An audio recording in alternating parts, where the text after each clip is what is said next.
things that hold lines together. And a set of picks is a handy tool to have. Be careful as you pass around. They're sharp, they'll poke you in the finger. And about the time you're trying to take off a C-clip or something, or a W-clip, and you get it underneath there, and you stick it right through your thumb. Or the snap rings.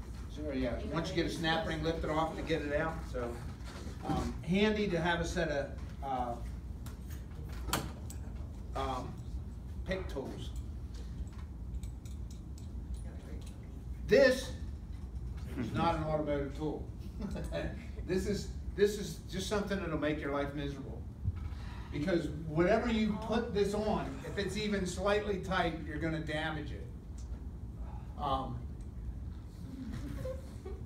It's not a good tool. Find the wrench that fits whatever you're taking off. Don't use this. Okay. If you don't have a 27 for a right. If you have a great big, yeah. If you have a great big, something great bigger. And this is a pretty good one. What do we call this? Crescent. We call it a crescent wrench, right? But this is a adjustable wrench, right? This is an adjustable wrench. We call it crescent wrench is fine though. You can call it a crescent wrench, or you can call it adjustable wrench. Either way is okay. This is a snap-on crescent. It doesn't work. Why do you use it? I use it on like Toyota tie rod inside. It's like a 27 millimeter, and I'm not gonna go out and buy 27 millimeters. That's too cheap.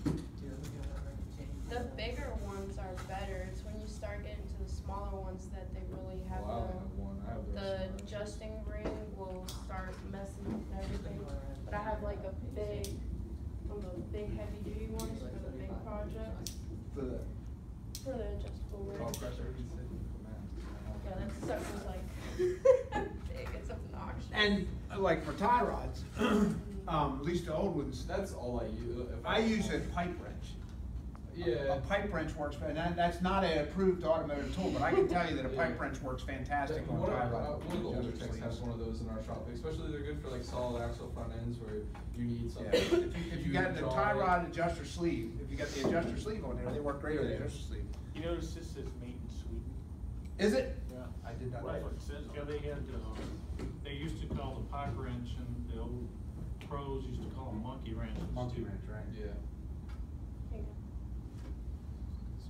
But that worked. I mean, and I've used it very recently on. That's missing one. This is a pair of snap ring pliers that one of the pieces just fell out of it somewhere. Those are like the worst snap-on pliers made by Snap-on. Yeah, and I would recommend you can get a set of snap ring pliers. It depends on what you work on. You know, if you work on automatic transmissions, you need lots of snap ring pliers. If you work on just regular cars, a simple set of snap ring pliers is sufficient. But you're used to take a fastener off. You have inside and outside Rings. rings, yeah.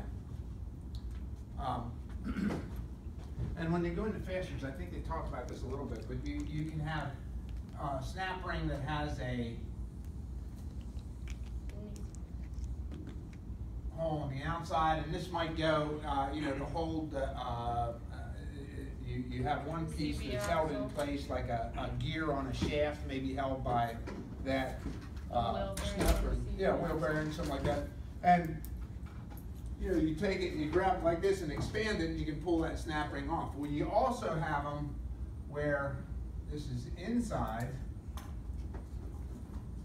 So you have inside and outside snap rings. So you're pulling this one together and pulling out. It's in a orifice of some sort. Universal joint on something where you have the inside snap rings where you pull it and then it flexes outward into the groove. Right. You have a like a grooved one that just sits in the groove. Yes. Yeah. It holds the caps on it. So there's a lot of different types and styles of snap rings. So it depends on what you work on, what you need. But like I said, a simple basic set of snap ring pliers would be sufficient. Did you get to sign in? I did. Set of feeler gauges. If I'm measuring the distance between something, I use a set of feeler gauges. So if I was doing a valve adjustment on a Honda or whatever, you can use this to check the clearance between two parts. Right? So a set of feeler gauges, and you can use them for things like spark plugs and all that. They're not. This is what you should use for spark. This is a spark plug gapping tool, specifically for gapping spark plugs, and it has a little teeth on the end here, so you can open them up or you can squeeze them shut, and then you can measure how wide the gap is in the spark plug with this. tool.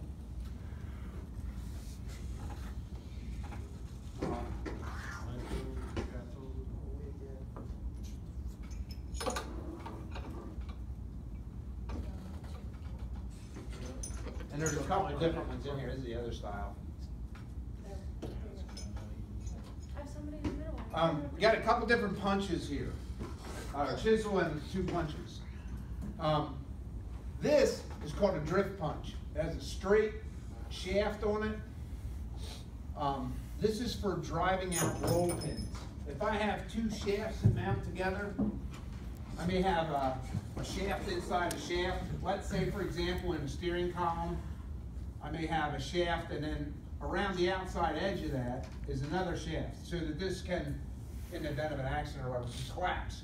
But they piece these 2 together and make them one. They'll drill a hole through both of them, and they'll put this snap ring, which is a piece of spring steel that looks like that, in that hole. Pretty good artist there. Try.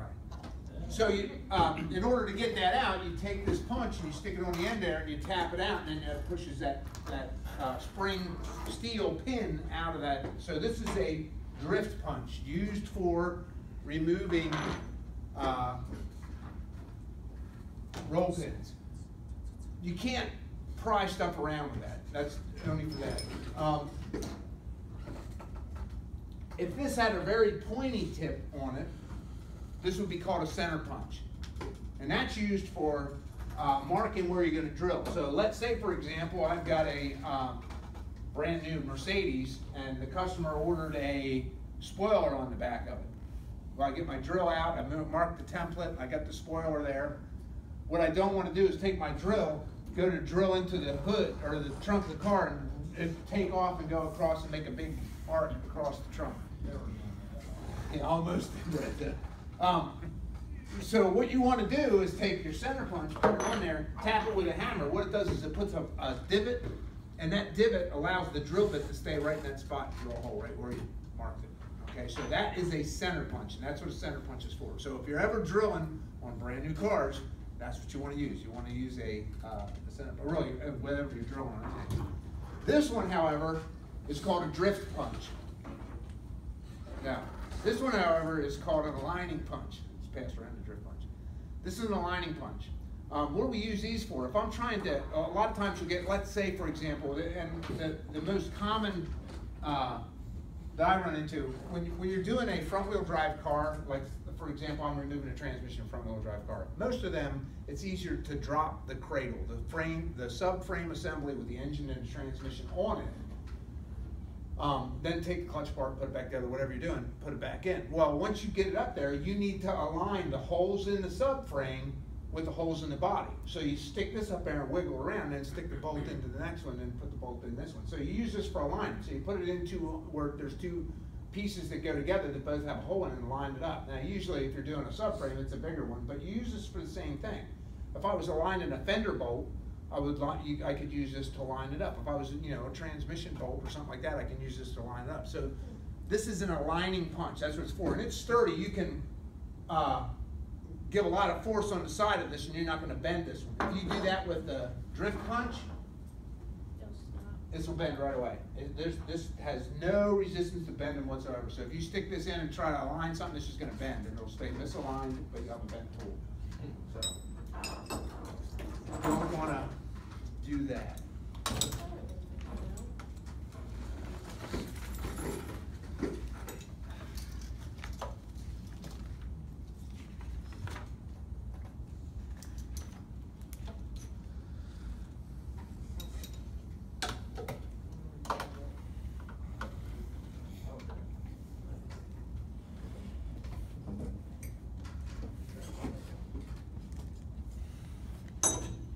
And this is a chisel. These are handy for cutting stuff off.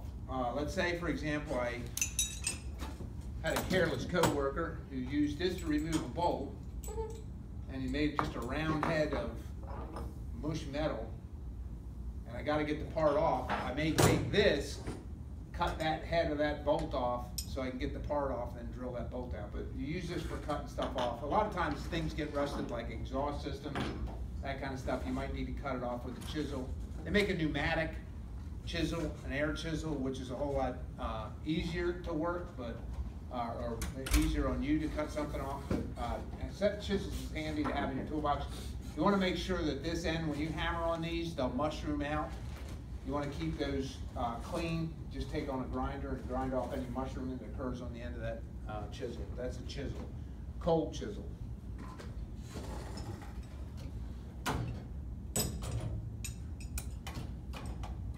Is it cold chisel? Cold chisel, yeah.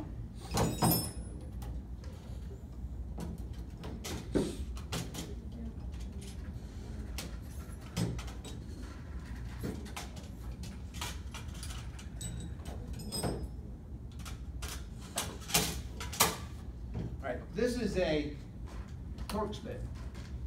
This one is a 3/8 drive, and it says on the side what it is. This one is a T47. A lot of fasteners in vehicles use Torx bits, so you definitely want a set of Torx. Really, what you want is a set of tamper-proof Torx. That one, if you look at the end of it, there's no hole in the end, in the drive, not in the driven end, but in the driving end, this end right here.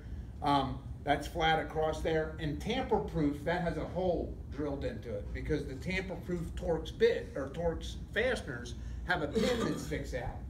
So it's best to buy, if you're gonna buy those, just buy a set that are tamper-proof. That way, whenever you get to the component that needs a tamper-proof Torx. For example, if you work on GMs at all, you will be doing a GM steering column because the tilt columns come loose. They got 4 tamper-proof Torx fasteners at the base of the steering column that come loose. So that's what you need to tighten up. You know why they use Torx bits and not Allen? I don't know. I think they To make our lives harder. I don't know if it's specifically to make your life hard. I think it probably has something to do with efficiency of the factory and assembly. Because you can really, if you take a Torx fastener, you can stick it on the end of a Torx bit, and it was probably something with speed where you take it, stick it on the end of the fastener, and put them in. It's a lot easier to do that than it is with an Allen. Usually an Allen will fall off, where a Torx fits more snugly on the fastener. But Phillips do too. I mean, if you get a number 2 Phillips and stick it on the number 2 Phillips driver, you know, it does pretty good. But I think a Phillips will wallow out or round out easier than a Torx. So I think that's what it was. It's probably more for, a lot of the stuff is done for efficiency of construction rather than, they're not thinking about how well you're gonna be able to fix it after it's done. And, you know, some cars are, and I found this out, you know, in messing around with some different vehicles. My daughter bought last fall, bought a 2001 Volkswagen New Beetle for $400 because her dad works on cars. So anyway, I had worked on Volkswagen since the early '80s. I had an '81 Rabbit, and it was just very poorly put together. Anyway, so this is the first Volkswagen I worked on, and Volkswagen apparently has thought very carefully about the technician when they do it, because they've made everything make sense, taking it apart and putting it together, where how they assembled the car. At least everything I've worked on that car was straightforward and made sense. You don't think so? Out of those Beetles, those things are pieces of junk. Oh, it was. I thought it was fantastic. I mean, I had, and not that I thought the car was, but just the thought that went into They're the same all how across to, the board. yeah, how to repair. 1.8, you know, Yeah. everything can be used the same across the board, Yeah. which makes our And they lives just, easier. yeah, they just made, the way they assembled it made it easy to work on. You know, like a window regulator. The whole inside of the door comes out. That was one of the things when they engineered and designed the FA-18, was for the technicians that worked on it, so that they could have a turnaround time.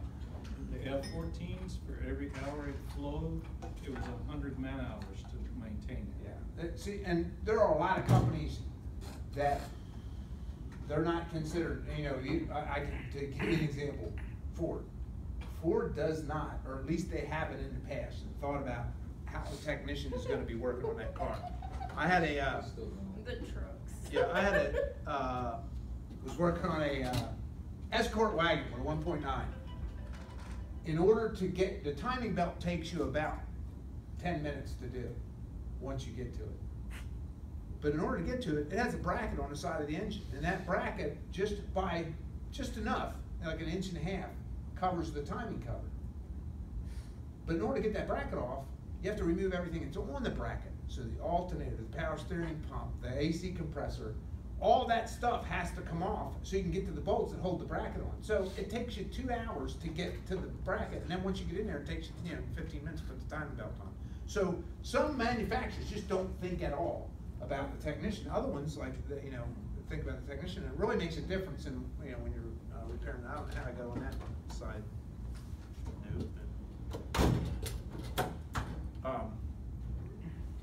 So, couple other tools. Got this thing, removing gaskets, scraper, gasket scraper, or putty knife. Yeah, any one of those will be good. This is an actual gasket scraper. So this is a gasket scraper. This is considered a putty knife. But if you call them both a scraper, that'll work.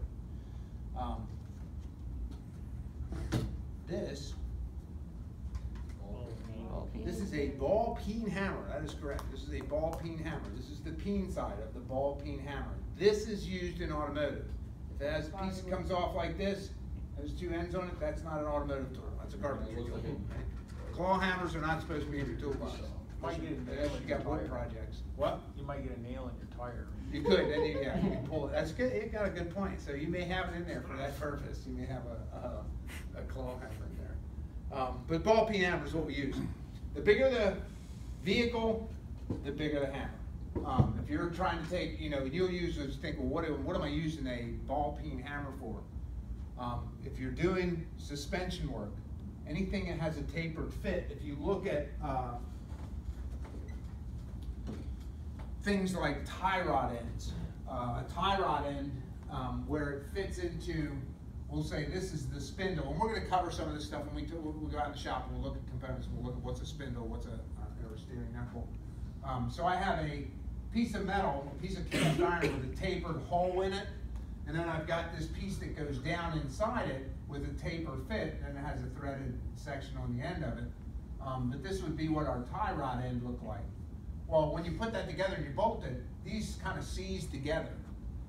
So when you take the nut off of it, it doesn't come loose. So in order to get that to break loose, you take your hammer and you smack right here, and what it does is deform that taper enough to release that so it'll come apart. So we use hammers to take apart suspension. So this hammer would be good for a Honda or a Toyota, but this hammer will not work on a Freightliner, right? I mean, it You'll be wouldn't. there all day It's long hard. with this, and you'll have a great big arm from using it. You look like a fiddler crab, but you won't get it loose. So if you got a truck, then you need to go to a sledgehammer instead of a ball peen hammer. So it depends on what you work on, what kind of hammer you're going to use. This is a pry bar. This is also an aligning punch. So this is used to align, used to separate components. You got a soft face mallet. So if you don't want to mar something up, you can use this soft face mallet to, and if you're trying to, like, let's say I'm trying to get a valve cover loose or something like that, I'm going to tap it with this instead of a ball peen, because a ball peen will put dents and stuff, so if it's soft metal, you'll dent it with a ball peen hammer, or dent it with a ball peen. We got an inspection mirror, so if you're trying to look where that bolt is fastened, it's underneath the intake manifold and behind the engine, under the axle. This is what you need to use to see where you can find that, where that fastener is. Anybody taking the cylinder head off of a Nissan Altima with a 2.5 in it? There's one bolt. It pays 13 hours to do a cylinder head on a head gasket on a on that car. I think that's It good. pays 12 hours to R&R an engine. It pays 13 hours to do that, because it has one bolt that you can't get to. I mean, it doesn't matter what you do, you can't reach it, so. What a weird you say? The Sentra, I think it was, it's before like the 95 version, so it's the, not Sentra, Ultima.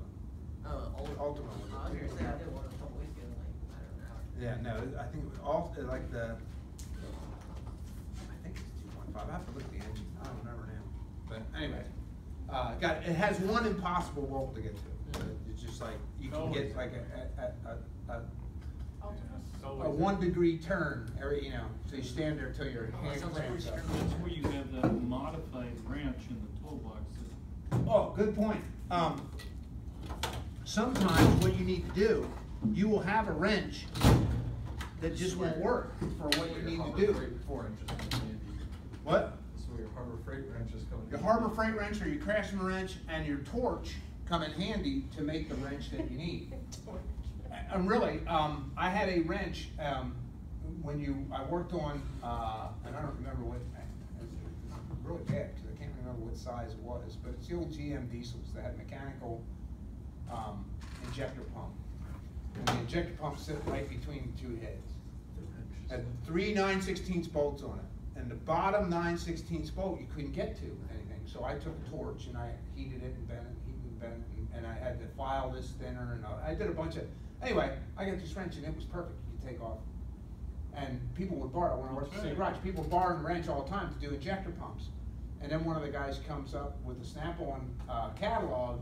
And they had an injector pump wrench, and it was exactly the same thing as my Craftsman wrench that I made. It was like $30 for, but yeah. So there are times when, depending on what you're working on, there is not going to be a tool that works for what you need to do, and you may have to modify a tool to fit your needs. These are fender covers. Fender covers should be on the fender whenever you have the hood open. So any of the cars that are sitting out there, if you're working under the hood, you should have a fender cover on that car.